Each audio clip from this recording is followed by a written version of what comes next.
Saran saya kalau Anda mau minjol, jangan pakai data orang. Datanya siapa? Yang tadi saya sebutkan di awal itu. Silahkan. Masih di channel kita tercinta, Secret Finansial.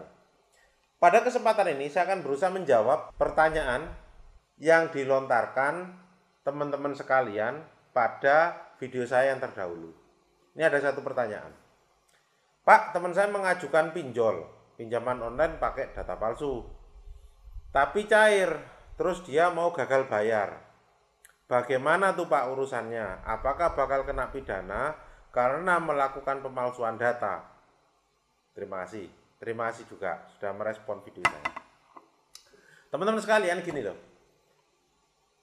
Tindak pidana itu ada dua unsur.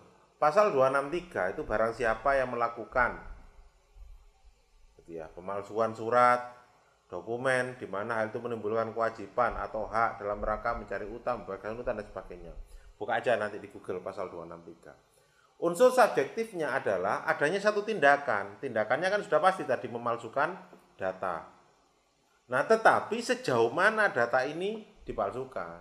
Contoh nih, saya kasih beberapa variabel. Yang pertama, kalau yang kita palsukan data nama, kita ngarang sendiri, contoh nih, KTP kita gitu ya, namanya misalnya Ahmad Junaidi dirubah menjadi A. Junaidi. NIK-nya juga Anda rubah misalkan. Tanggal lahirnya juga Anda rubah misalkan. Ternyata juga cair, ya sudah, rezeki. Kenapa? Karena di situ kan sudah menimbulkan hutang. Nah, bisa enggak Pak dipidana? Susah. Karena apa? Berarti di sini yang paling penting dalam pidana adalah adanya kerugian. Yang dirugikan siapa? Perusahaan pinjol. Nah, perusahaan pinjolnya bisa enggak lapor? Bisa. Bisa enggak melaporkan yang memalsukan data? Ya bisa, bisa saja. Tetapi untuk lapor itu kan dia juga butuh biaya. Contoh nih, PT pinjol gitu ya. PT-nya aja sudah ilegal, tidak punya badan hukum, maka dia tidak bisa lapor. Paham ya? Jadi kalau PT-nya ilegal, dia tidak bisa lapor. Karena apa? Di Indonesia hanya dikenal dua subjek hukum, yaitu orang perorangan atau pribadi seperti saya, Anda sekalian, itu pribadi. Anda boleh melakukan tindakan hukum, saya pun boleh melakukan tindakan hukum. Yang kedua, badan hukum.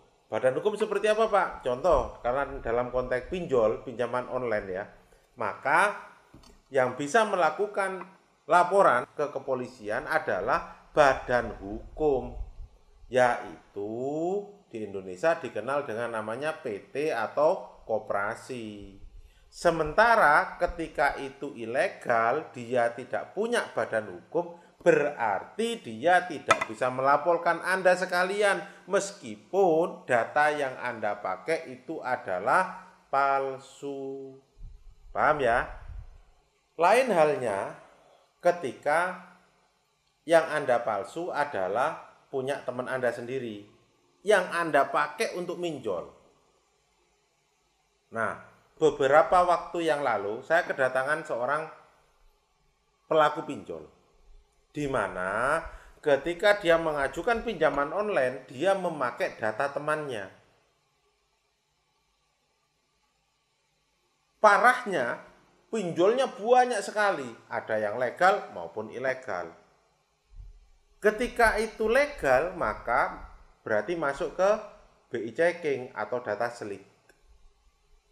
Sehingga temennya dia tadi ketika mau ngajukan KPR itu ditolak karena ada pinjaman di salah satu aplikasi pinjol. Padahal dia tidak minjol sama sekali. Mendasari itu dia kemudian lapor ke polisian.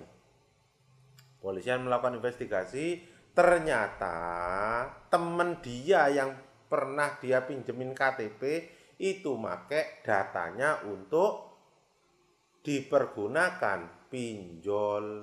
Ini menjadi pidana karena yang dirugikan ada. Tadi kita sudah belajar subjek hukum kan, orang perorangan atau pribadi yang dirugikan. Nah, ini ada yang dirugikan, yaitu temannya tadi. Nah, temannya tadi lapor, ini bisa pidana. Paham ya? Nah, Mendasar itu, saran saya kalau Anda mau minjol, jangan pakai data orang. Datanya siapa? Yang tadi saya sebutkan di awal itu. Silahkan.